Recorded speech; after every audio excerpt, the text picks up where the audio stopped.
بسم الله الرحمن الرحيم. السلام عليكم ورحمة الله وبركاته.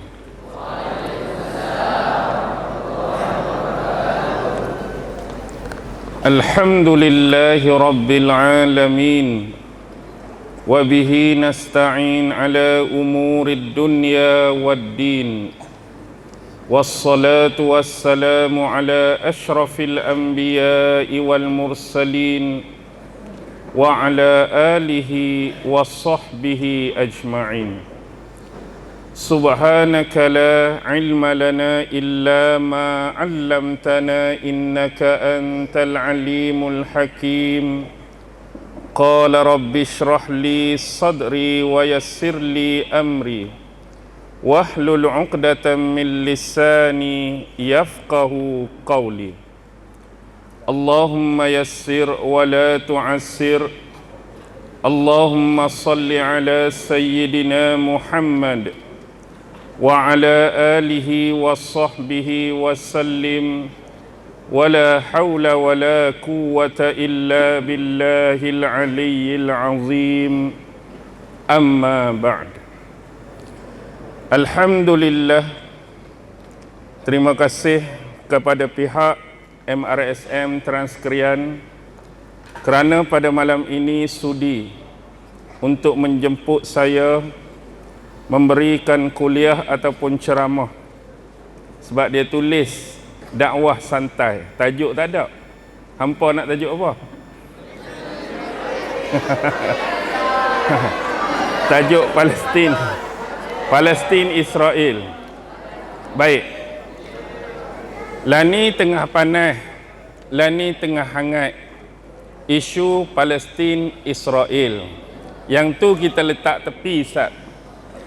Cuma yang jadi masalah dan perbahasan hari ini ialah mungkin ramai kedapatan di kalangan kita, lebih-lebih lagi di kalangan orang awam biasa yang kita sebut sebagai netizen, yang kita sebut sebagai pelajar-pelajar seperti kamu semua yang berada di hadapan saya. Hari ini memang semua kita hangat dengan Israel, panas dengan Israel, nak marah dengan Israel. Baik, sebelum tu kita harus faham satu benda, iaitu berkaitan dengan sejarah. Jadi malam ni Ustaz akan cuba memperkenalkan kepada kamu apa itu sebenarnya Israel, siapa dia Bani Israel, apa itu Ibrani, dan apa sebenarnya Yahudi. Dan ni semua kamu nak marah Israel, nak marah Yahudi tanpa kamu memahami latar belakang sejarah yang sebenar. Boleh faham setakat ni? Boleh. Baik. Jadi untuk memahami kita perlu ada satu benda. Bila nak berbicara mengenai latar belakang Israel, kita harus faham beberapa perkara. Pertama, kaitan mereka dengan sejarah. Yang kedua, kaitan mereka dengan agama. Dan yang ketiga, kaitan mereka dengan propaganda. Jadi kena pandai menganalisis dan mengasingkan konteks sejarahnya, konteks agamanya, dan konteks propaganda mereka. Baik, bila sebut orang Yahudi, apa dia kitab yang selalu sinonim dan dekat dengan mereka? Kitab apa?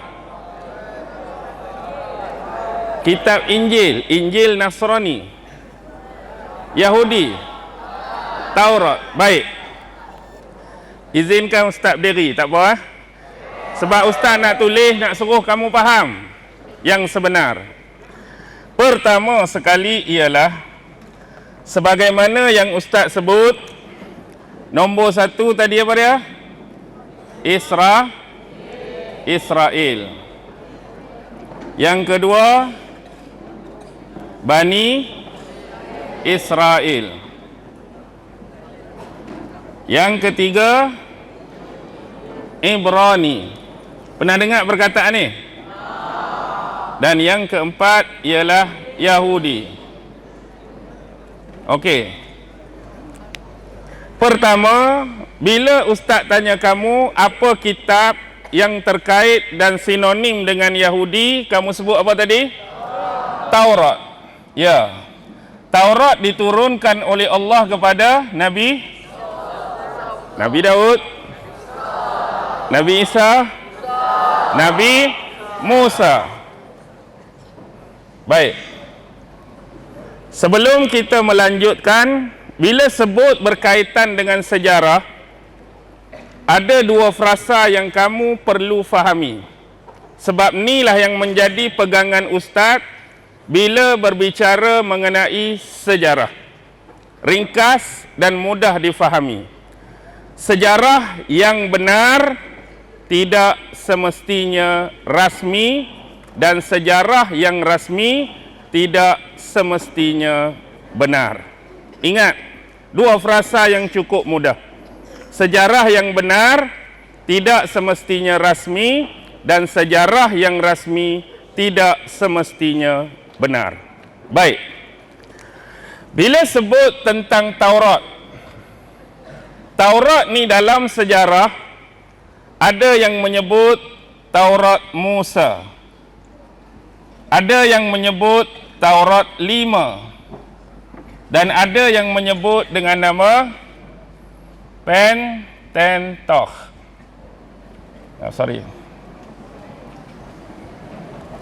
Baik. Taurat Musa, inilah. Taurat 5, inilah. Taurat Pentateuch, benda yang sama. Kenapa Taurat Musa? Sebab diturunkan kepada Nabi Musa. Pasal apa Taurat 5? Sebab dia ada 5 kitab utama yang terkandung di bawah kitab Taurat. Baik. Siapa yang pernah belajar serba sedikit tentang Taurat? Boleh sebut antara kitab-kitab yang terkandung di bawah Taurat? Tak pernah? Pernah dengar The Book of Genesis? Yang kedua, The Book of Exodus. Yang ketiga, The Book of Deuteronomy. Yang keempat, The Book of Leviticus. Dan yang kelima, The Book of Numbers. Okey. Inilah Taurat Musa, inilah Taurat 5. Ini. Baik. Taurat ini dikenali sebagai canon law. Undang-undang bertulis, undang-undang yang dikonunkan. Ada satu lagi disebut oral law, undang-undang lisan, undang-undang bertulis. Pernah dengar satu kitab yang nama dia Talmud? Pernah ke tak pernah? Oh, tak pernah? Okey. Talmud bahasa yang mudah adalah kitab yang menafsirkan kitab Taurat. Kalau kita nak mudah faham, yang ni kita anggap macam Al-Quran. Talmud ni adalah kitab-kitab tafsir mengenai Al-Quran. Yang kalau dalam Islam, contoh tafsir Ibnu Katsir, tafsir Al-Qurtubi, tafsir Imam Tabari, tafsir Imam Baghawi, tafsir Imam Alusi dan imam-imam lain. Boleh? Talmud penafsiran bagi Taurat. Sebab tu Talmud dikenali sebagai Taurat Syab'al Peh. Maksud Syab'al Peh ialah oral law, yang lisan yang dituturkan daripada Taurat ni. Baik. Sekarang ni, bila kamu dah faham 5 ni, kamu perlu faham satu benda yang paling penting, iaitu tanakh. Sudah. Okey, tanakh macam ni. Ta, nun, kha. Tanakh ni adalah kata yang diambil secara akronim sekerat-sekerat. Ta bermaksud Taurat. Na, nun, Nevi'im. Dan kha, Ketuim. Bukan ketum, Ketuim. Okey. Taurat jelas yang 5 ni. Nevi'im ni merujuk kepada apa? Nevi'im ialah merujuk kepada kisah para nabi dalam Taurat. Kisah para nabi. Ketuim biasa merujuk kepada legendaris mereka. Maksudnya pahlawan-pahlawan dan orang-orang besar dalam agama Yahudi. Baik, cuba sebutkan contoh beberapa nabi yang kamu tahu.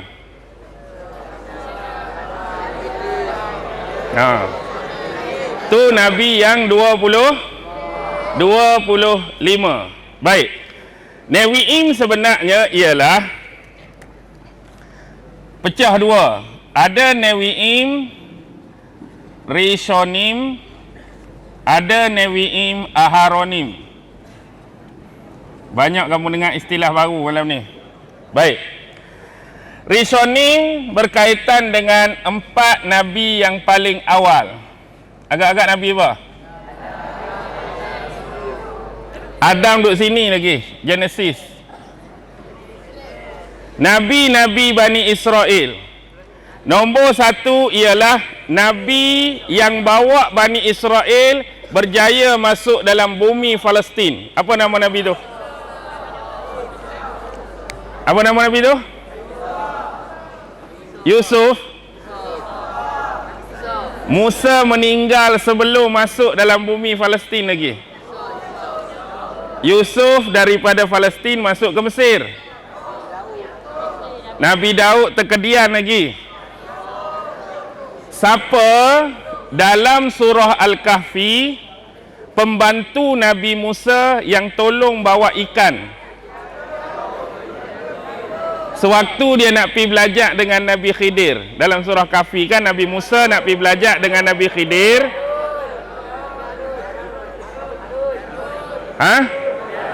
Namrud tu Daud. Bukan. Harun adik-beradik Nabi Musa. Nabi Yusha, pernah dengar? Yusha bin Nun. Pernah dengar? Yusha bin Nun bin Yufraim bin Yusuf. Dia adalah cicit Nabi Allah Yusuf alaihi salam. Baik. Nabi Yusha dalam sejarah Yahudi dikenali sebagai Joshua. Kalau jumpa Nabi nama Joshua, tu adalah Nabi Yusha. Sebab biasanya Arabic dia punya dialek dengan Ibrani punya dialek berbeza. Tambahan pula penggunaan bahasa Latin. Sebagai contoh, kamu baca apa? Adam. Kalau Inggeris dia sebut Adam. Okey, Nabi apa lagi contoh? Nabi Daud. David. Kalau Ibrahim, Abraham. Kalau Yusuf, Joseph. Apa dia lagi? Isa apa? Sebab apa kamu berani sebut hak kamu tahu? Sekarang Nabi Syuaib. Nabi Syuaib. Dia sebut apa? Nabi Syuaib, Daud, Dewi, Nuh, Noah, Hud, Had, Soleh, Shilah. Kalau Nabi, contoh Nabi Ilyas.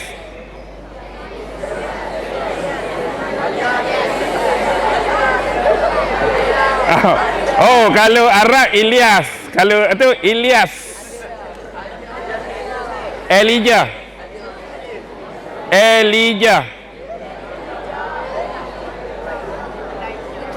Okey, Nabi Syuaib memang tak sama langsung. Kamu dengar pun tergelak. Nabi Syuaib, Inggeris dia ialah Jethro. Kalau jumpa dalam Bible, Nabi yang bernama Jethro, tak pernah dengar ni. Itu adalah Nabi Syuaib alaihi salam. Baik. Yang kedua, selepas bercerita tentang Joshua, dia cerita tentang Shoftim. Shoftim ni bukan Nabi ya. Shoftim ni ialah 12 hakim Bani Israel. Pernah dengar kisah para hakim? Sejarah? Tak pernah? Okey. Selepas Nabi Joshua wafat, ada 2 orang lagi Nabi yang jadi raja bagi Bani Israel. Wafatnya Nabi yang ketiga tu, mereka dah kehabisan Nabi. Lalu mereka angkat 12 orang hakim daripada 12 Bani Israel. Hakim tu nama dia pelik-pelik. Kamu boleh Google, tengok cari 12 hakim Bani Israel. Ada nama Otnil, Ehud, Samgar, Deborah, Gideon, Tola, Yair, Yefta, Ebzan, Elon, Abdun, Samson. Tu 12 hakim Bani Israel. Lepas tu dia mari pula seorang rasul yang bernama Samuel.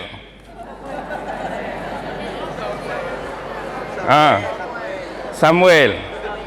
Memang ada Nabi nama Samuel. Ejaan Arab dia Sin, Mim, Waw, Ya, Lam. Nabi Samuel. Okey, Nabi Samuel ni zaman Nabi Daud dah ni.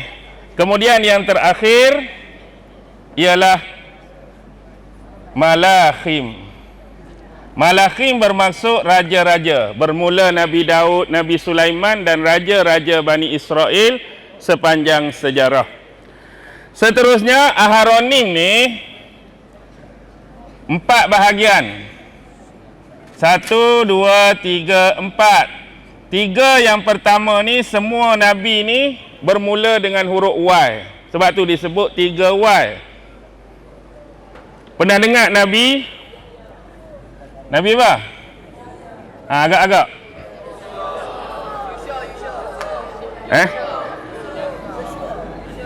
Yesaya, Yeremia, Yehezkiel. Okey. Yesaya, Yeremia dan Yehezkiel. Yang keempat ni disebut istilah Tri Asar. Tri Asar memasuk 12 orang Nabi kecil. Maksudnya Nabi-Nabi biasa di kalangan mereka. Nama lagi-lagi pelik. Pertama, Nabi apa? Pertama, Nabi Hosea. Yang kedua, Nabi Yul. Yang ketiga, Amos. Yang keempat, Nabi Obadjah. Yang kelima, ada dalam 25 Rasul kita, Nabi Yunus. Duduk dalam Nabi kecil mereka. Kemudian Nabi Mikha. Yang ketujuh, Nabi Nahum. Yang ke-8, Nabi Habakuk. Nabi Habakuk ni terkenal, cuma kamu tak tahu cerita dia. Tapi sebab bukan nak cerita pasal Nabi Habakuk, malam ni kita nak cerita lain. Kemudian adalah Nabi lain, Nabi Zefanya, Nabi Hagai, Nabi Zakaria pun termasuk dalam ni, dengan Nabi Malakhi. Okey, ni nak suruh faham. Biar kamu tak pernah dengar pun, Ustaz nak suruh kamu dengar. Bila masa kamu pernah jumpa dengan istilah macam ni, kamu akan tahu apa benda tu. Okey, kembali kepada yang ni. Israel. Siapa sebenarnya Israel? Yang kamu nak sebut Israel tu siapa Israel?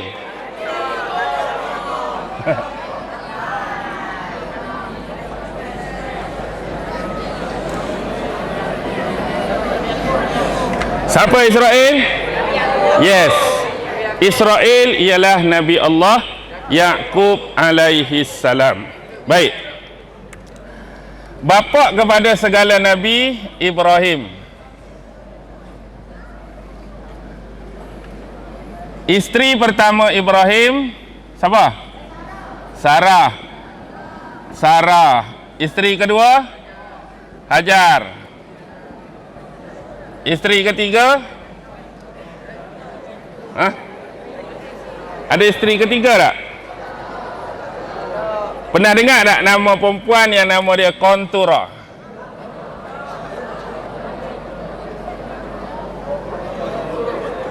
Okey. Yang ini kita anggap legit dan valid. Memang dalam sejarah Sarah. Memang ada dalam sejarah Hajar. Kontura ni dalam perbincangan. Tapi nanti dulu. Kalau kamu tolak Kontura, apa akan jadi? Contoh, Ibrahim dengan Sarah melahirkan Nabi Ismail, Hajar. Nabi apa? Ishak. Hajar lahirkan Ismail. Baik. Yang ni senang saja sebab dia akan pi pada Nabi Muhammad. Senang, tak ada dah celah-celah tu. Tapi yang ni lah banyak. Lepas Ishak, Yaqub. Nanti dulu. Kamu tahu tak Nabi Yaqub tu kembar? Nabi Yaqub tu kembar. Baik. Ishak berkahwin dengan Rifqah. Ada yang nama Rifqah ke kat sini?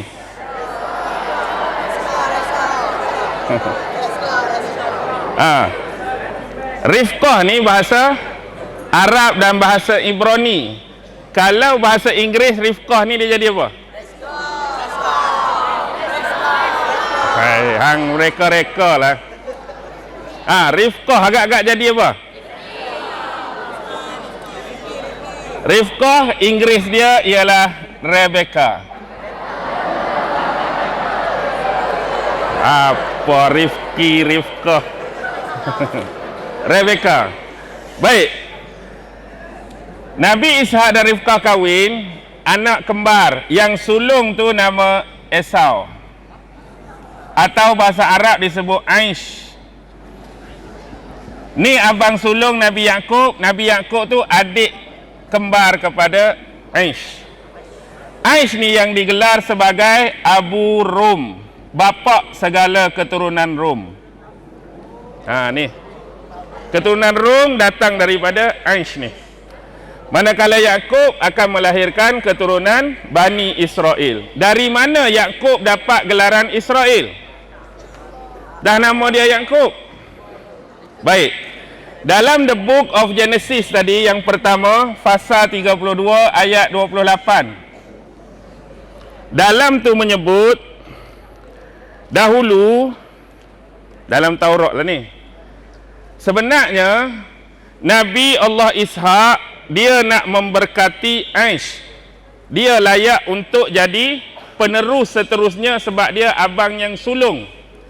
Jadi masa tu Nabi Ishak dah tua. Mata dia pun tak berapa nampak dah. Jadi satu ketika dia kata, hari ini wahai anakku Aish, aku minta kamu keluar, pergi ke padang, pergi ke hutan, cari rusa. Bawa balik rusa tu, kamu masak makanan yang sedap-sedap, kemudian jamu dekat bapa, selepas tu bapa akan memberkati kamu. Maksud memberkati di sini, penerus kenabian dan kerasulan akan jatuh pada Aish. Tapi yang dengar perbicaraan tu Rifqah, ibu depa. Mak depa lebih sayang Yaqub. Jadi bila dia dengar perbualan tadi, bila Aish keluar ke hutan cari rusa, Rifqah ni dia pi pakaikan pakaian Aish pada Yaqub. Dia ambil pakaian Ish tu, dia pakaikan pada Yakub, suruh Nabi Yakub pergi menyamak jadi abang dia, jumpa dengan bapak. Dia pergi cari kambing biasa je kat luar tu. Dia pergi cari kambing biasa, mak dia tolong masak, kemudian dia pakai pakaian abang dia, sebab bapak dia kan tak nampak. Jadi kemari anakku. Tapi dia tengok apa? Dia kata suara Yakub, tapi tubuh dan pakaian Ish. Sebab dia menyamak. Kemudian bapak dia memberkati siapa? Memberkati Nabi Yakub. Bila Ish balik, dia buat makanan macam bapak dia suruh, pergi jumpa bapak dia. Dia kata, bukan tadi kamu dah jumpa bapak? Tak. Tahulah dia bahawa Yakub dah mendahului dia dalam mendapat keberkatan bapak dia. Sebab tu dia dendam dengan Yakub. Jadi mak dia bimbang Ish buat apa-apa dekat Yakub, dia suruh Yakub balik semula ke tanah datuk mereka Ibrahim. Nabi Ibrahim asal mana? Asal Nabi Ibrahim di mana? Babylon di mana? Iraq dan Turki hari ni. Kita kata ada Iraq, atas ni ada Turki sikit. Itulah Babylon. Kalau tempat Namrus bakar Nabi Ibrahim dulu, duduk hari ni dalam wilayah Turki, bukan wilayah Iraq. Tempat pembakaran Nabi Ibrahim dulu ada di selatan Turki. Okey. Balik semula ke sini, Yakub jumpa pak saudara dia. Siapa pak saudara dia? Abang kepada mak dia. Nama dia Laban. Laban ni abang kepada mak dia Rifqah ni, pak saudara dia lah. Pi sana, ringkas cerita, dia kahwin. Mula-mula dia kahwin dengan kakak. Nama dia Laya. Lepas tu dia kahwin dengan adik. Nama dia Rahil. Bukan Rohil. Kalau dulu ada penyanyi Rohil kan. Rohil Amani Hussein apa.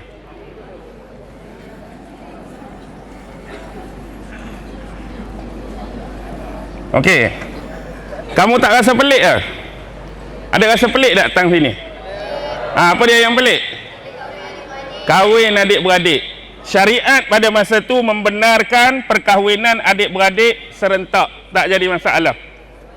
Maksudnya Lia ni kakak, Rahil adik, boleh kahwin sekaligus. Jadi jangan kamu guna kisah malam ni untuk kamu guna kahwin lepas pada ni. Kamu contoh pi nak meminang kakak ke minang adik, ingat nak kakak, adik pun cantik juga. Cakap pakcik dua-dua sekali lah pakcik. No. Itu syariat dulu. Okey, lah ni tak boleh. Kecuali meninggal atau bercerai. Bolehlah nak kahwin. Kemudian depa ni sepanjang nak kembali semula ke Palestin, bapa mertua sediakan 2 orang bibi. 1 bibi untuk Lia, 1 bibi untuk Rahil. Seorang nama dia Zalfah, seorang nama dia Balha. Jadi berapa bini Nabi Yakub? 4. Dia kahwin, lepas tu dia kahwin semua. Jadi berhati-hatilah siapa yang ada bibi kat rumah dia. Tak kena gaya, habis. Okey. Sekarang ni kita nak tengok sini dulu. Sepanjang Nabi Yakub nak pi ke tempat bapa saudara dia Laban, sampai di satu tempat Nabi Yakub tidur.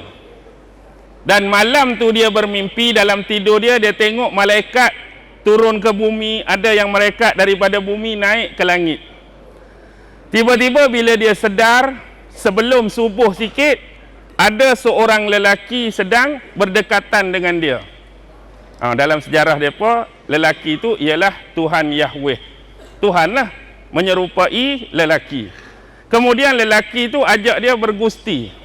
Cerita pun tak logik. Biasalah Taurat punya cerita. Ajak bergusti, beradu kekuatan. Kalau kita kata standardnya oranglah kalah, tapi tak menang tak kalah, seri. Hebatlah. Bila seri tu, akhir sekali Tuhan Yahweh pukul pada pangkal paha Nabi Yakub sehingga dia terduduk dan terjatuh. Kira kalah lah. Kemudian bertanya, siapa namamu? Patut Tuhan tak payah tanyalah, dia pun tahu semua. Tapi dia kata Yakub. Ni ayat dia ni. 28. Selepas ini kamu sesekali jangan lagi dipanggil dengan Yakub, tetapi kamu dipanggil Israel. Apa maksud Israel? Isra bermaksud hamba, Allah, Tuhan, hamba Tuhan. Sama maksud dengan Abdullah dalam bahasa Arab. Ni dia dapat gelaran Israel. Selepas itulah kenapa Nabi Yakub mengharamkan untuk diri dia makan pangkal paha pada setiap binatang sembelihan. Sebab dia kena bedai kat pangkal paha dulu. Jadi dia haramkan. Jadi bahagian perut dia makan, bahagian tubuh dia makan, tapi pangkal paha, daging pada pangkal paha dia tak makan. Benda tu halal tapi dia haramkan atas diri dia. Okey. Orang Israel hak betul-betul ikut orang Yahudi, dia tak makan lah. Sebab dia ikut apa yang Nabi Yakub buat. Bukan kata haram, tapi sama macam Nabi Yakub. Okey, Israel dah jelas. Jadi bila Israel dah jelas, maksud Bani Israel ialah anak-anak Israel. Maksudnya Bani Israel itu anak-anak siapa? Anak-anak Nabi Yakub. Sekarang ni isteri dia. Anak dia siapa pula? Okey, daripada isteri pertama dia dapat 6 orang anak. Raubin, Syamun, Levi, Levi, Yahuza, Izakar, Zebulun. Okey, satu-satunya anak perempuan Nabi Yakub dengan mak yang pertama, ni perempuan nama dia Dinah. Satu-satunya. Okey, Rahil, Nabi Yusuf dan adik dia Bunyamin. Zalfah, siapa? Jad dan Ashir. Balha, Dan, nama dia memang Dan. Dan Naftali. Okey. Isteri pertama 6, isteri kedua 2, isteri ketiga 2, isteri keempat 2. Jadi 6 2 2 2 berapa? 12. Inilah yang disebut 12 Bani Israel. Yaqub wal asbat. Dalam Quran dia sebut kalimah al-asbat. 12 Bani Israel.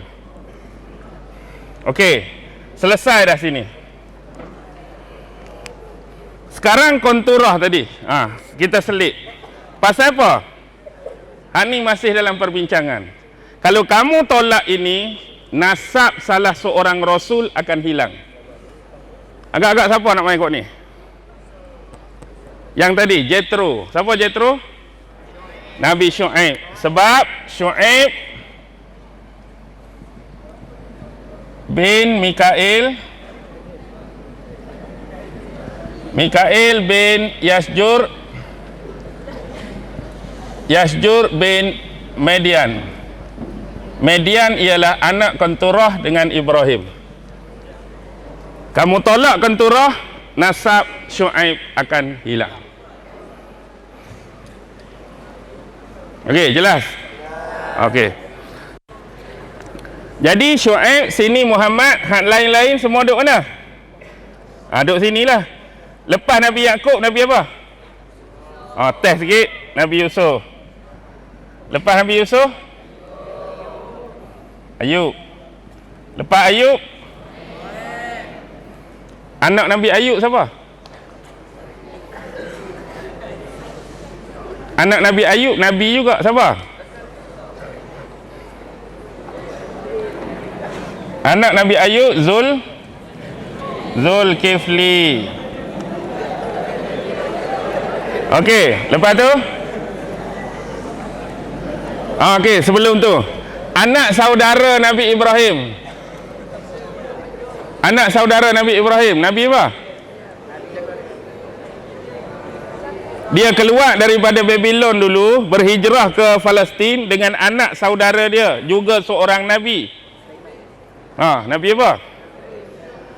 Nabi yang terkenal dengan umat dia homoseksual. Nabi Lut ni anak saudara Nabi Allah Ibrahim. Okey, Ayub, lepas Ayub Zulkifli, Nabi Harun. Okey, adik Nabi Harun siapa? Adik Nabi Harun Nabi Musa.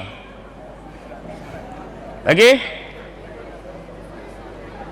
Lepas Musa? Oi, takkan Isa dah. Banyak lagi. Nabi yang nama dekat-dekat apa dia? Ilyas, Ilyasa.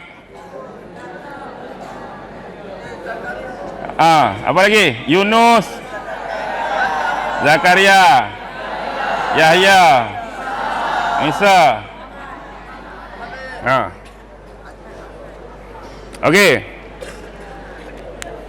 Sekarang Ibrani. Okey. Jujur, bila kamu dengar perkataan Ibrani, apa yang kamu faham? Ibrani ni apa? Yes. Ibrani selalu identik dengan language. Ini boleh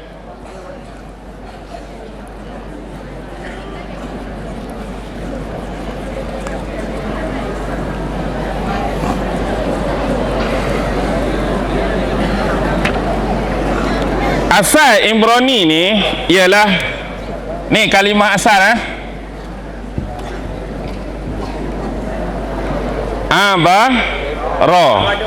Abaro. Ada 3 benda. Pertama, pendapat yang mengatakan terhasilnya kalimah Ibrani ialah nama nenek moyang Nabi Allah Ibrahim. Okey, dalam Quran bapa Nabi Ibrahim nama apa? Yang pembuat patung berhala tu.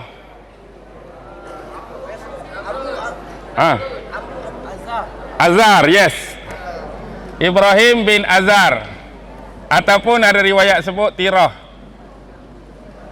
Okey, bin Nahur, bin Saruj, bin Ra'u, bin Falih, bin Abir. Ni Abir ni. Ni pendapat pertama. Perkataan Ibrani ni, Abara ni diambil nenek moyang Nabi Ibrahim yang nama Abir. Abir bin Shalih, Shalih bin Arfashah, Arfashah bin Sam, Sam bin Nuh. Nenek moyang dia Nabi Nuh alaihi salam. Baik. Pertama, nama moyang. Yang kedua ialah maksud Abara dalam bahasa Arab ni nomad. Tahu nomad? Hidup nomad macam mana? Berpindah randah. Sebab Nabi Ibrahim bila start keluar daripada Babylon, dia singgah macam-macam tempat sepanjang nak sampai ke bumi Kanaan. Nama lama bagi Palestin. Kalau peta hari ni daripada Iraq, dia pi ke Syria. Daripada Syria dia pi ke Lebanon. Daripada Lebanon turun Jordan, daripada Jordan baru masuk Palestin. Dan dia pi pula ke Mesir. Waktu peristiwa isteri dia Sarah nak dirampas oleh Raja Mesir. Tahu tak kisah tu? Okey. Yang ketiga, Abbarah.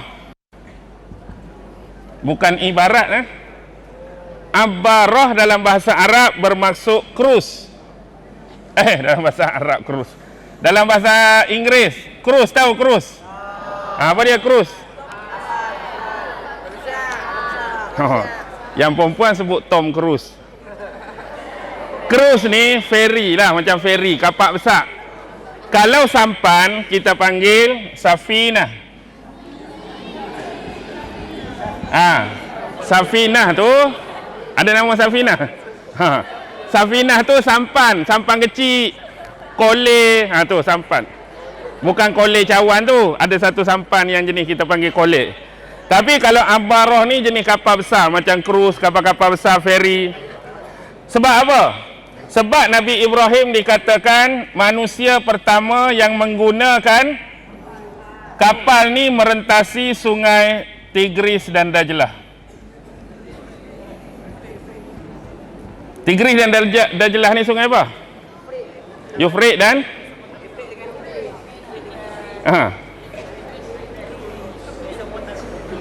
betul lah tu, kat Mesopotamia lah. Nama Inggeris dia, Yufrit dengan apa? Ikut hang lah. Faham lah tu. Ni lah disebut Mawara An-Nahri, negeri di seberang sungai.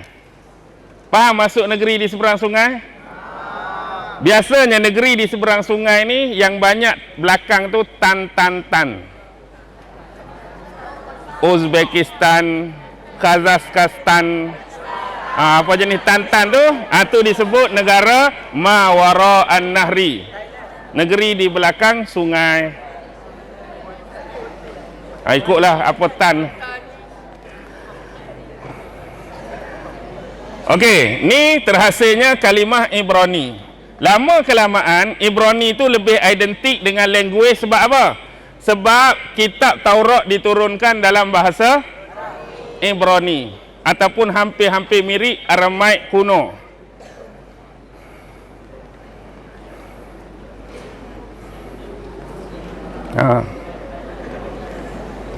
Tapi yang Israel hari ni duk pakai tu bahasa Ibrani, tapi bukan Ibrani kuno, Ibrani moden. Mereka dah ubah-ubah. Baik. Yahudi, sudah. Tang mana pula Yahudi? Yahudi sini. Ni. Yahuza itulah yang akan keluar istilah Yahudi. Okey. Asalnya Yahuza macam ni.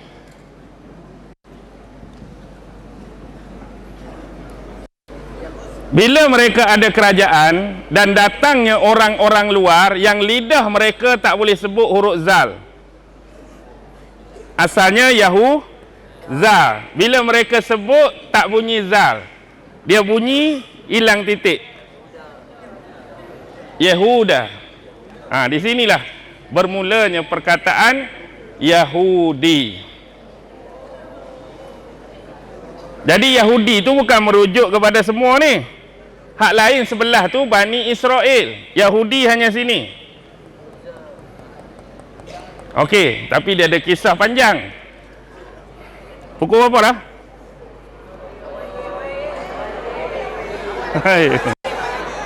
Tak apalah.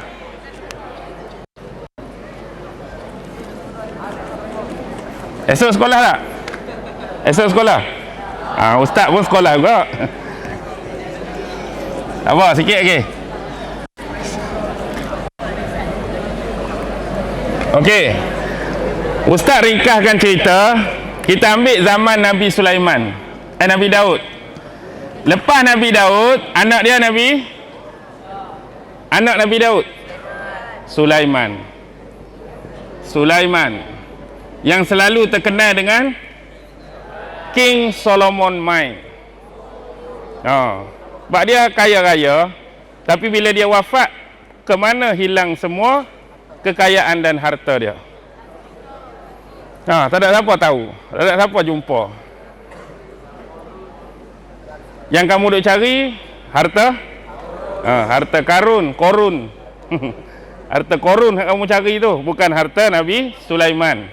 Baik. Nabi Sulaiman ada 2 orang anak. Pertama, Yarba'am. Yang kedua, Rohba'am. Bahasa Inggeris dia Jeroboam. Yang ni Rehoboam. Okey.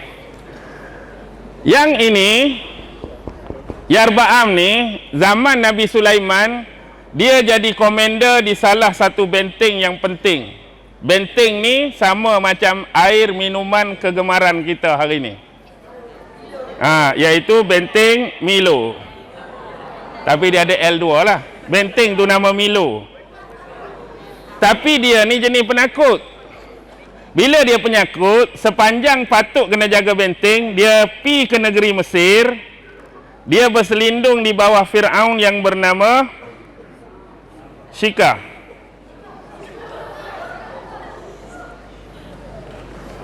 Dia duduk di Mesir bawah perlindungan Fir'aun Syikah sampailah telinga dia mendengar berita Nabi Sulaiman mangkat. Pasal apa? Nak balik semula. Sebab bila bapa meninggal, siapa yang jadi pengganti? Anak yang sulung. Dia nak jawatan tu.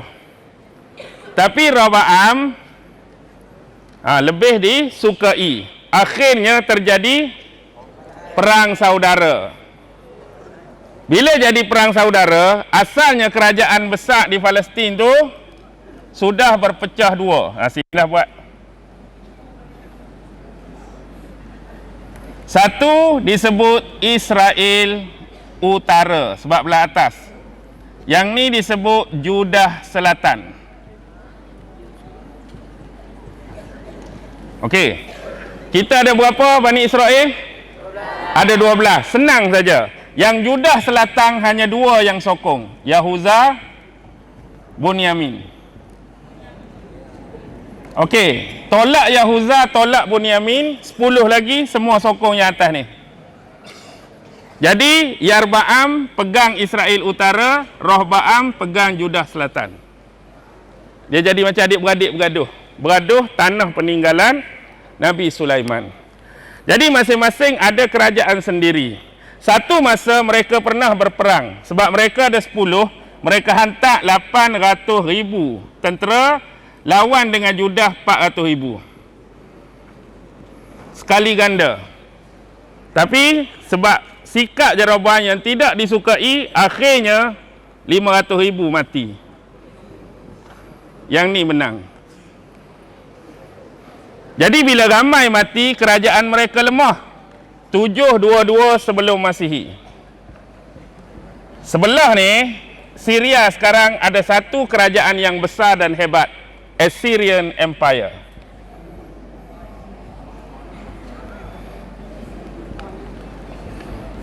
Masa tu raja mereka ialah Shalmaneser.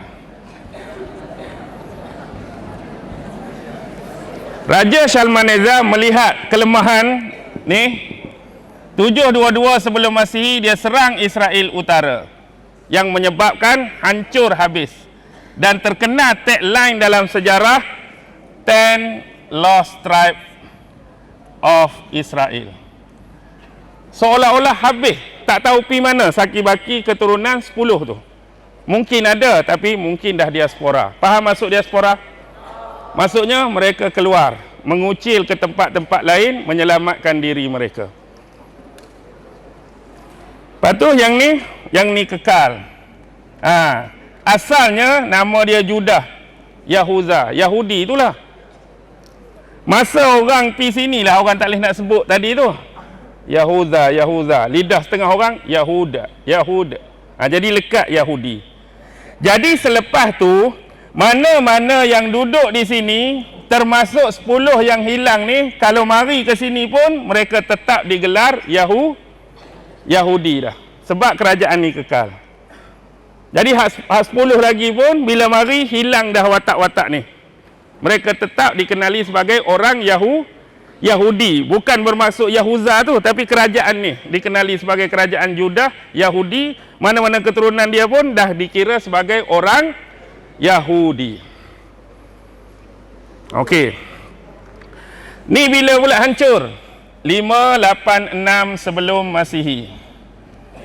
Lebih kurang 200 tahun kemudian. Siapa yang serang Judah Selatan? Siapa yang serang? Babylon.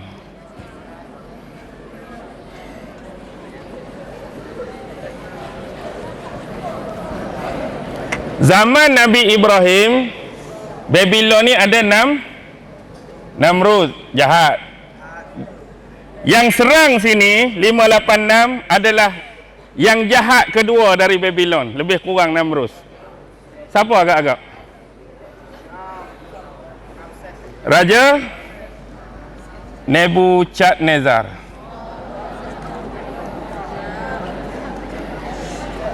Dalam bahasa Arab disebut Bukhtansor. Bukhtansor bahasa Arab. Nebuchadnezzar. Pahlawan komander perang dia apa dia? Nebu apa? Nebuchadnezzar. Serang 586, inilah kehancuran pertama Baitul Maqdis. Sebab Masjidil Aqsa duduk belah ni. Masjidil Aqsa duduk belah ni. Jadi hancur semua.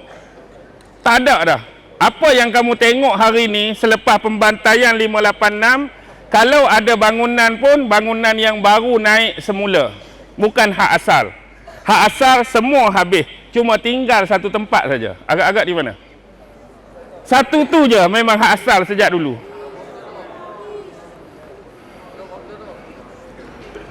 Kamu selalu tengok mereka pegang kitab kecil, duduk kat dinding. The Wailing Wall, tembok ratapan.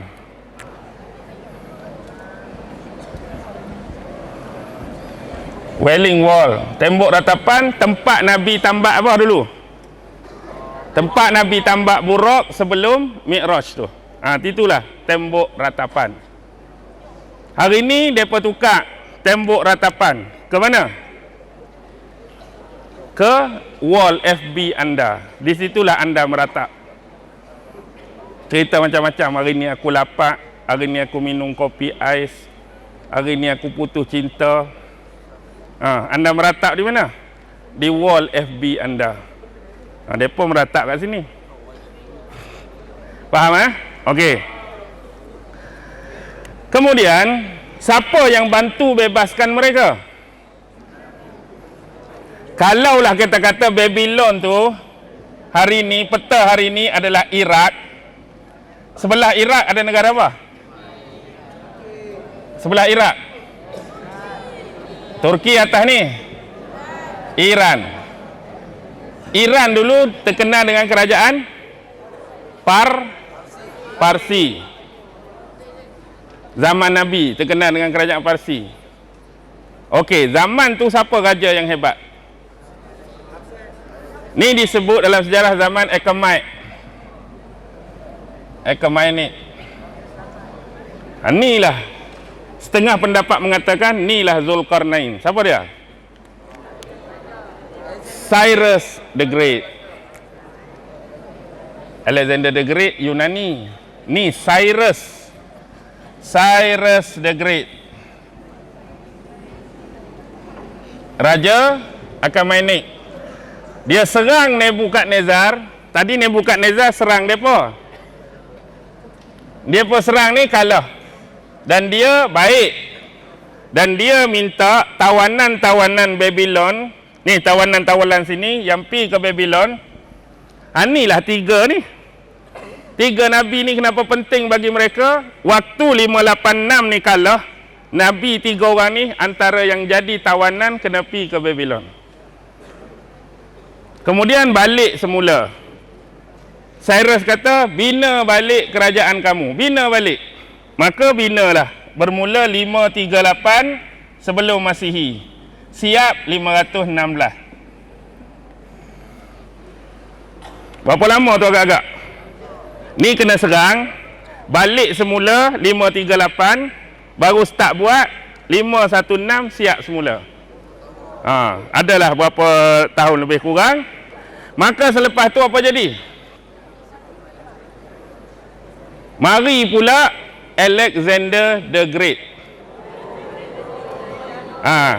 Ni yang kamu tertukar antara Cyrus the Great dengan Alexander the Great. Selalu orang sebut Alexander tu Zulkarnain kan? Tak mungkin Alexander Zulkarnain, kerana Quran menggambarkan Zulkarnain tu raja yang baik, raja yang soleh. Sedangkan Alexander dia ada buah hati dia juga seorang lelaki.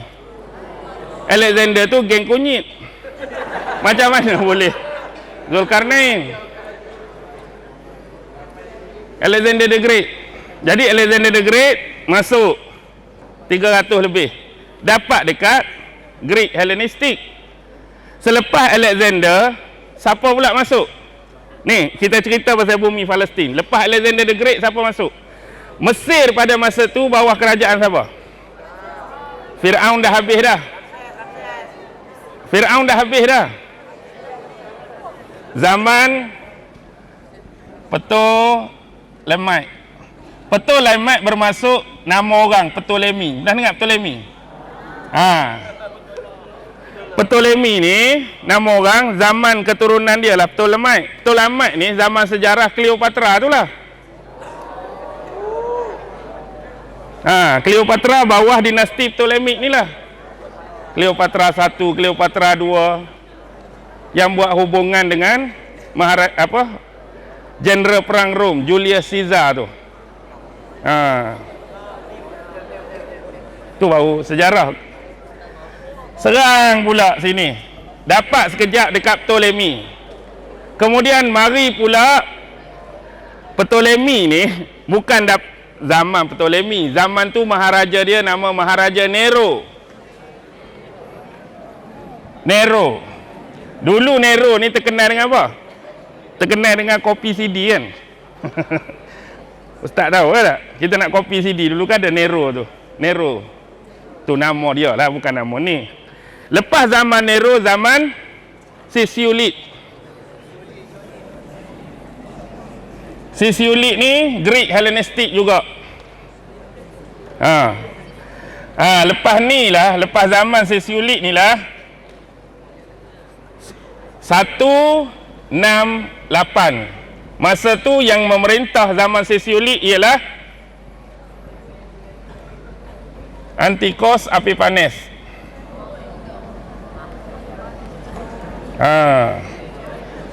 Di sinilah berlaku satu pemberontakan yang terkenal dalam sejarah, disebut pemberontakan Maccabee.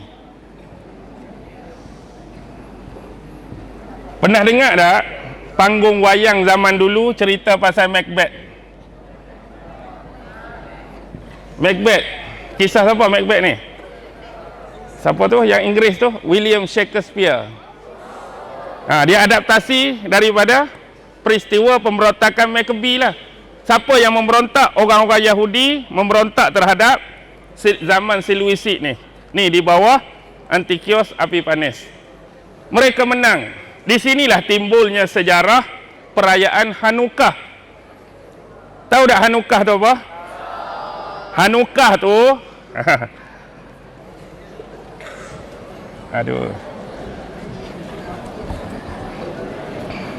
Hanukkah tu lilin depa. Pernah tengok tak lilin Yahudi? Yang dia ada satu kaki, kemudian belah ni ada 4, belah ni ada 4.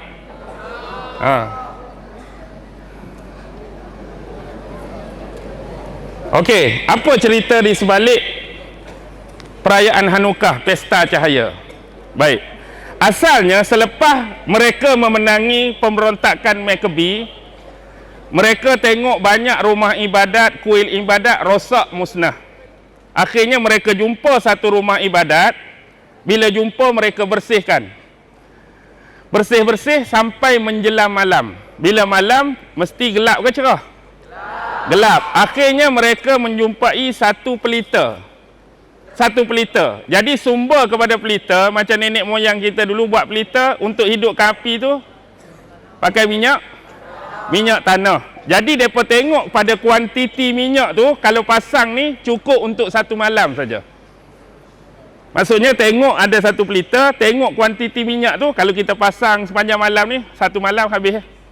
Tapi perkara ajaib berlaku, kuantiti minyak yang disangka boleh bertahan satu malam tu, boleh bertahan sampai 8 malam.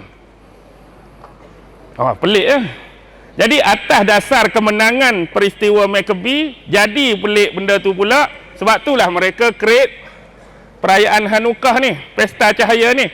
Sebab tu belah ni ada 4 kaki, belah ni ada 4 kaki. Berapa? 8. Sebab peristiwa 8 tu. Bila perayaan ni bermula?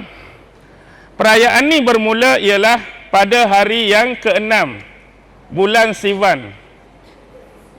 Sivan ni nama kalender mereka lah. Ada nama Tishri, ada nama Sivan, ada nama Kislev, nama dia. 6 Sivan ni bermasuk hujung Mei, nak masuk awal Jun. Baik, cara lagu mana? Hari pertama mereka akan pasang satu sumbu. Pasang satu je. Bermula di belah kanan, aturan pasang pelita mereka. Tak boleh cucuh ikut suka.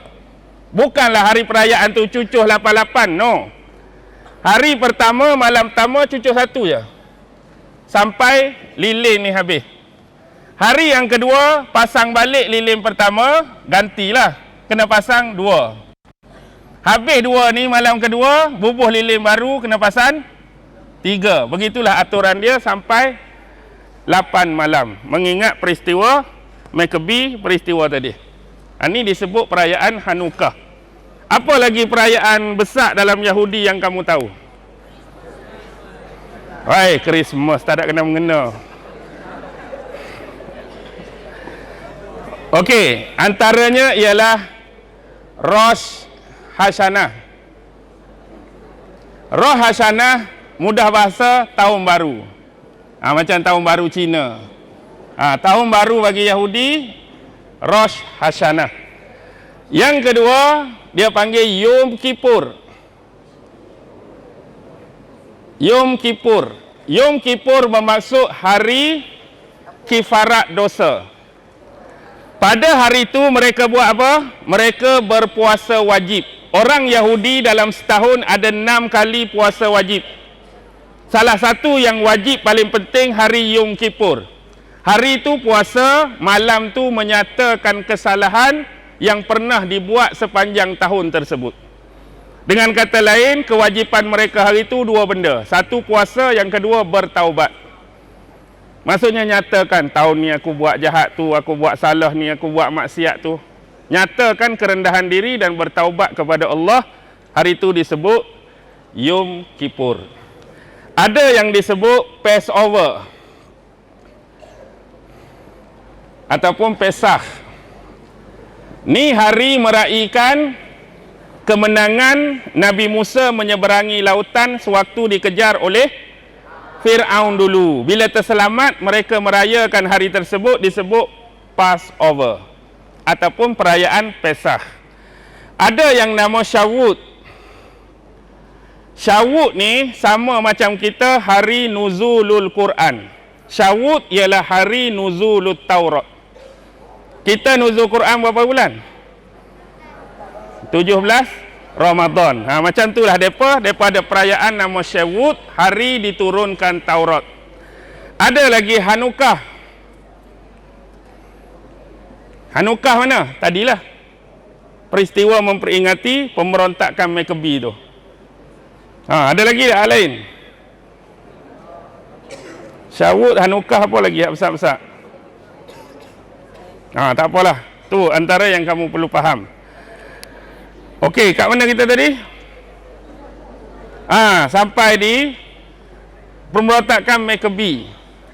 Selepas tu mereka tubuhkan kerajaan Yahudi yang kedua. Yang ni ramai tak perasan dan mungkin ramai tak pernah tahu. Kerajaan Hasmonia. Ini kerajaan Yahudi ya. Kerajaan Hasmonean. Kerajaan Hasmonean ni kerajaan yang kedua. Lepas ni mereka kena serang. Inilah kali kedua Baitul Maqdis dihancurkan. Selepas kerajaan Hasmonean. Siapa yang serang? Kerajaan Rom. Sebab tu zaman Nabi Isa lahir, zaman tu zaman siapa memerintah Palestin? Rom. Maharaja Herodes. Selepas Hasmonean dihancurkan buat kali yang kedua. Kemudian dia ada pemberontakan. Tahun 70 Masihi, orang Yahudi pernah memberontak terhadap Rom, tak menang. Tahun 135 pemberontakan Bar Kokhba. tak menang juga. Sampai bila-bila mereka tak menang, sampailah ni maka boleh ambil. Okey, secara ringkas, Israel yang kamu kenal, Yahudi yang kamu kenal, pada hari ini hak menduduki bumi Israel tu, siapa depa sebenarnya? Depa datang dari mana? Adakah benar-benar daripada Israel, Bani Israel, atau siapa mereka? Baik. Sekarang ni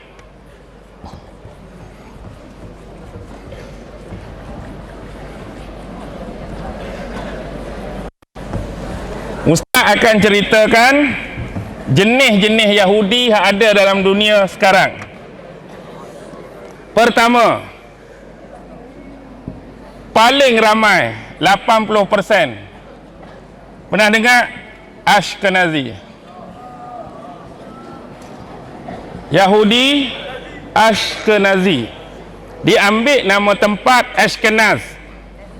Maksudnya mereka adalah Yahudi Jerman plus France. Ingat apa kata Hitler? Aku tinggalkan sedikit Yahudi kepada kamu supaya kamu dapat mengenali siapakah Yahudi sesungguhnya. Jadi hak dia tinggal sikit sisa tu, kamu boleh tengoklah Yahudi tu apa dia punya perangai. Okey. Ashkenazi memang 80% mendominasi bumi Israel dan di kawasan Eropah. Siapa antara tokoh-tokoh Ashkenazi? Semua orang bijak. Contoh. Okey. Siapa presiden pertama Israel?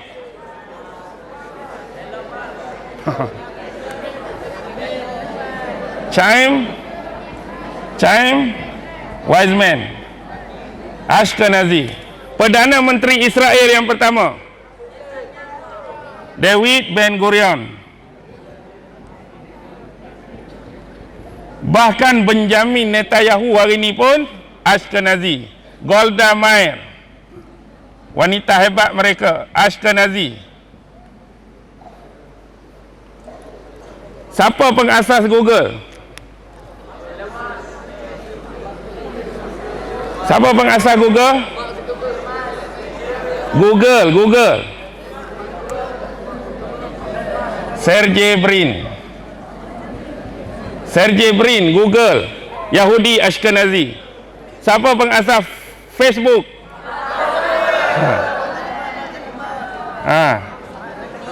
Mark Zuckerberg. Ashkenazi. Siapa pengasas Microsoft? Bill Gates. Ashkenazi. Siapa penemu laser pertama di dunia? Siapa penemu laser pertama di dunia? Theodore Maiman. Theodore Maiman, Ashkenazi. Siapa penemu atom pertama di dunia? Filem dia baru keluar baru ni. Robert Oppenheimer.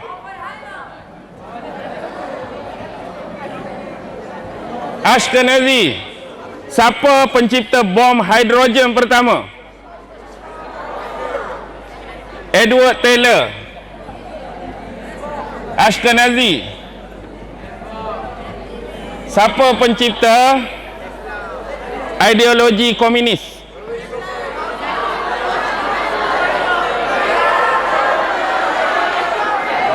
Karl Marx. Ashkenazi. Siapa pencetus kapitalis dunia? David Ricardo. Ashkenazi. Siapa pengasas bank dan pasaran kewangan? Mayer Amschel Rothschild.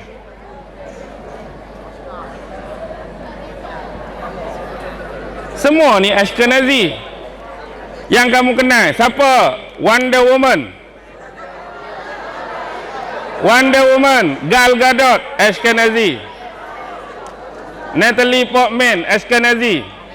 Scarlett Johansson, Ashkenazi. slash Guns N' Roses Ashkenazi. Ha. Semua orang yang terkenal 80%. Okey, 15% Yahudi Sephardi.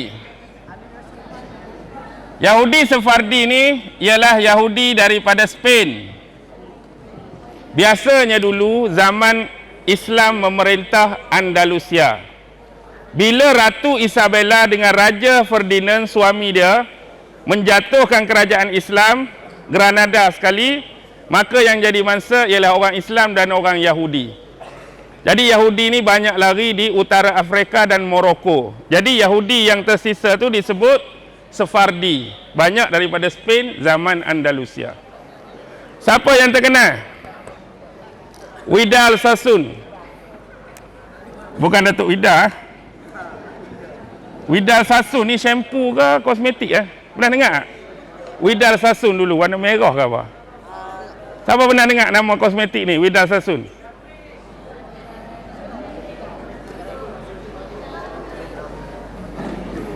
Haim Saban. Haim Saban siapa? Orang pertama yang create Power Rangers.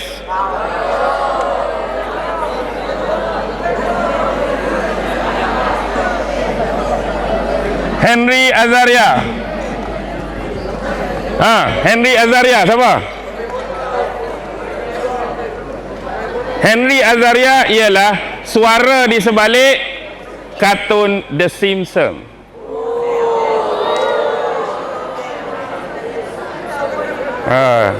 Okey, ringkas. Yahudi yang ketiga, Mizrahi. Mizrahi bermaksud Yahudi Timur Tengah, Yahudi Iran, Yahudi Middle East. Kawasan-kawasan Timur Tengah dia ada Yahudi dia. Itu Mizrahi. Ada lagi Yahudi Yamani. Maksudnya Yahudi daripada Yaman. Yahudi Karaite. Bukan karate, Karaite. Yahudi daripada Mesir. Yahudi Samaritan. Yahudi Cochin. Yahudi Kaifeng. Okey.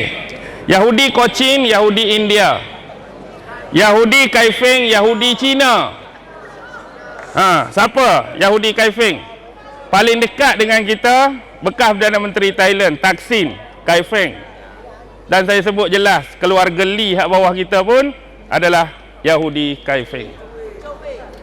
Okey, Samaritan ni mana? Samaritan ni disebut The Good Samaritan. Mereka adalah keturunan Nabi Yusuf. Mereka menganggap mereka ni terkeluar daripada Yahudi hak lain. Mereka betul-betul keturunan Nabi Yusuf, Yufraim dan Manasseh. Sebab tu mereka anggap Taurat yang ada dengan mereka tu Taurat yang betul. Taurat hak Yahudi duk guna sekarang tu dah diselewengkan. Tu Yahudi Samaritan. Mereka pun berpakaian ala-ala mirip kita. Jenis ada syiar agama, pakai jenis kita kata lebih kurang songkok depa, baju lebih kurang kurta, ada seluar. Tu The Good Samaritan. Sekarang ni bila dibuat kajian sampel DNA, Ashkenazi berasal daripada mana? Kamu pernah belajar tak ilmu pasal genetik?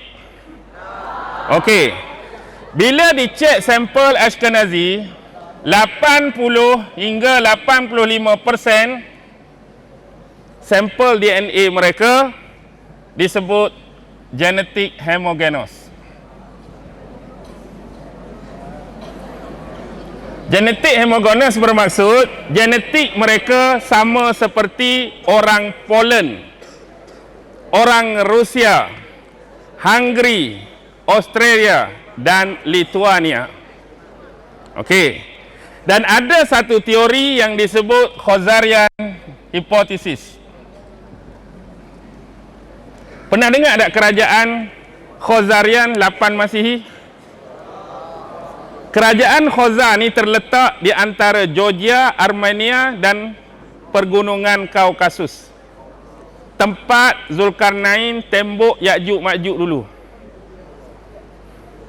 30 hingga 38% sampel mereka terkait dengan Khazarian Empire. Kalau betul, ingat, orang-orang Khazar tak ada agama. Mereka hanya menipu. Zaman Khazarian Empire, atas tu adalah Byzantium Timur, Kristian. Bawah mereka kerajaan Islam. Mereka tersepit. Bila mereka tersepit, mereka kena menisbahkan agama pada diri mereka kalau nak selamat. Padahal tak ada agama pun. Jadi, nak jadi Islam ke, nak menyamar jadi macam Byzantium, Kristian? Dua-dua tak boleh. Mereka menyamar jadi Yahudi. Sebenarnya mereka tak ada pun amalan Yahudi. Tak ada. Bila mereka menyamar dan perpindahan mereka, lalu mereka create apa? Peristiwa Holocaust. 6 juta kononnya siapa bunuh? Yahudi. Nazi Hitler bunuh mereka saja. Nak bagi masyarakat dunia kesian dan bagi tempat pada mereka. Sasaran mereka ialah bumi Palestin. Siapa yang bagi suntikan sebenarnya semangat untuk mereka kembali ke Palestin? Siapa jeneral Perancis yang terkenal? Jeneral Perancis yang terkenal dalam sejarah? Napoleon Bonaparte. 20 April 1799. 20 April 1799 Napoleon berada di Mesir. Sebab tentera Perancis berjaya tawan Mesir. Masa tu Napoleon sudah kehabisan ongkos peperangan. Tak ada duit. Jadi dia nak minta bantuan dengan orang Yahudi. Jadi dia kena cucuk ayat-ayat yang lunak. Wahai Yahudi, tengok aku, orang Perancis berjaya jejakkan tanah ke negeri Mesir, jajah Mesir. Sebelah Mesir tu ada apa? Hari ini Palestin. Mana kalau kamu bagi kewangan pada aku, adanya sokongan yang kuat, kamu boleh ambil balik bumi Palestin. Tu permulaan Napoleon sebut dekat depa 20 April 799. Pada siapa? Pada Yahuda bin Kalai. Pada siapa? Pada Izwi Kelicha. Pada siapa? Pada Moses Hess. Yang inilah yang membawa kepada penubuhan Zionis 1897 di bawah Theodor Herzl.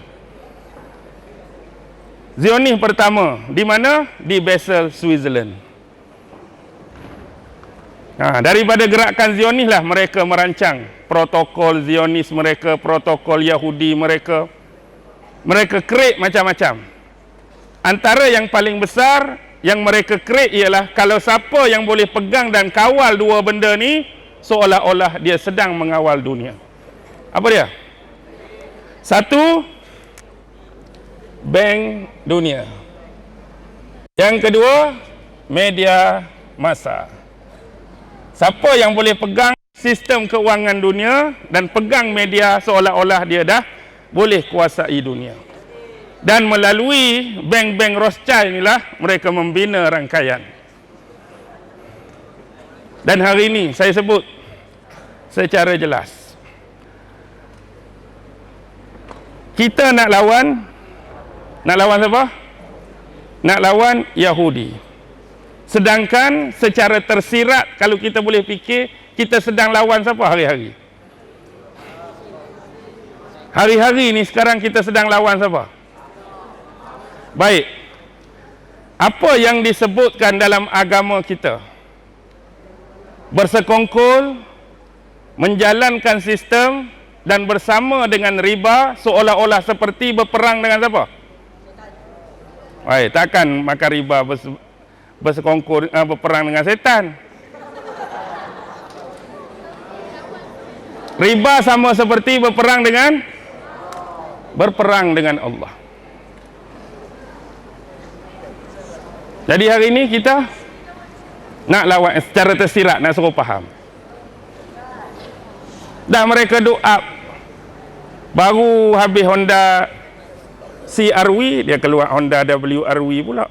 Kita pun loan pula 9 tahun. Kena pula. Ada dah rumah kecil-kecil, nampak boleh lah 3 tingkat ni, bagi pula 20 tahun, kena pula. Nak suruh faham, nampak secara tersirat. Sebab dia pegang benda ni, tu secara individu. Tapi negara yang terlibat dengan peperangan, siapa boleh kata negara yang terlepas daripada berhubung dengan Bank Dunia secara berhutang? Sebut satu negara yang bebas hutang. Mereka dah perangkap sejak daripada awal. Dan media massa mereka pegang. Mereka boleh manipulit berita tu berita ni. Mereka boleh sogokkan yang mengelirukan, yang menyamarkan. Ni kita duk tengok isu ni. Kita nak percaya pun hak ni ni cakap macam ni, dengar orang ni cakap lagu ni, dengar orang cakap lagu ni. Kita jadi keliru dah. Siapa kita nak pakai? Siapa kita nak terima? Siapa kita nak percaya? Pening tak? Pening tak? Bila pening, ustaz nak berhenti ya, nak suruh jawab pening. Kalau kamu tak pening, nak teruskan lagi. Kesian kat ustaz ayat tak minum seteguk lagi, pukul 11 dah. Pukul apa dah? 11. Padan ustaz sambung lagi. Nanti hak yang kedua ni baru Palestin betul. Tapi suruh ejah lah, cucuk lah ustaz kamu suruh panggil lagi. Boleh? Boleh ustaz? Ustaz angguk tak apa. Sekarang ni jelas sini, nak suruh kamu faham dulu. Jadi kamu faham sekarang. Who is the real enemy for you? Maksudnya Yahudi hak ada lah ni, mereka tak pakai Taurat, mereka pakai Talmud tadi. Buku hitam. Dalam Talmud, bangsa selain Yahudi adalah seperti haiwan. Itulah tanggapan Yahudi Israel sekarang pada kamu. Sebab tu dia boleh buat kita sesuka hati, bunuh kita suka hati. Siapa selain daripada Yahudi boleh dirompak dan dibunuh. Siapa selain daripada Yahudi boleh dicuri dan dirampas barang-barang mereka. Siapa selain daripada Yahudi boleh dizalimi dan dirogol. Mereka pakai benda tu lah yang buat hari ni tu. Sebab bagi mereka, selain bangsa mereka yang dianggap the chosen one, hak lain haiwan, binatang. Satu darah Yahudi yang gugur, siapa yang bunuh akan mendapat kutukan daripada Tuhan Yahweh sampai hari kiamat. Kalau siapa kita ni pergi bunuh dia seorang, kita ni dikutuk oleh Tuhan sampai hari kiamat. Nak cakap hebatnya mereka, untouchable, tak boleh sentuh langsung. Padahal penakut pahit pun.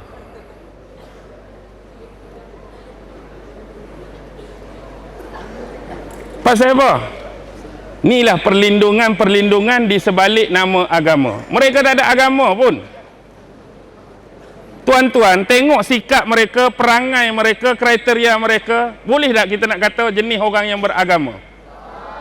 Agama mana-mana pun, kita kata suruh rakyat dia ataupun penganut dia buat benda baik, buat benda amal, buat benda soleh. Tak boleh buat jahat kat orang lain. Ni orang lain macam haiwan, boleh rompak, boleh bunuh, boleh apa ni? Ajaran apa ni sebenarnya? Tak ada.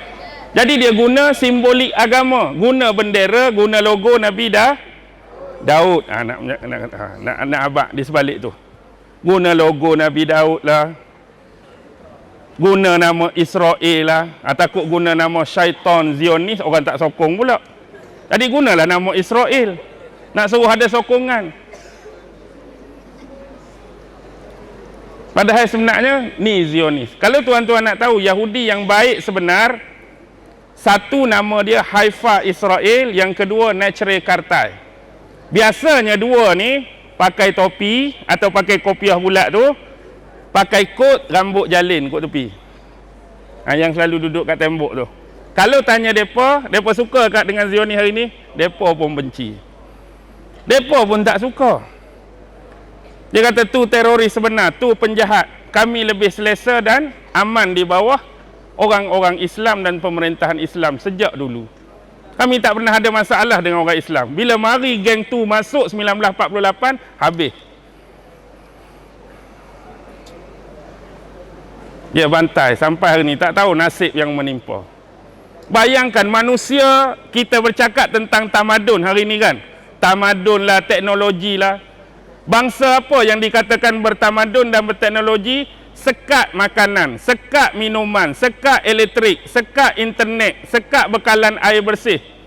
Lepas tu serang hospital, serang tempat awam, serang infrastruktur. Bertamadun kah? Semua atas kertas saja. Pembohongan. Kalau orang serang dia, dia rasa dizalimi.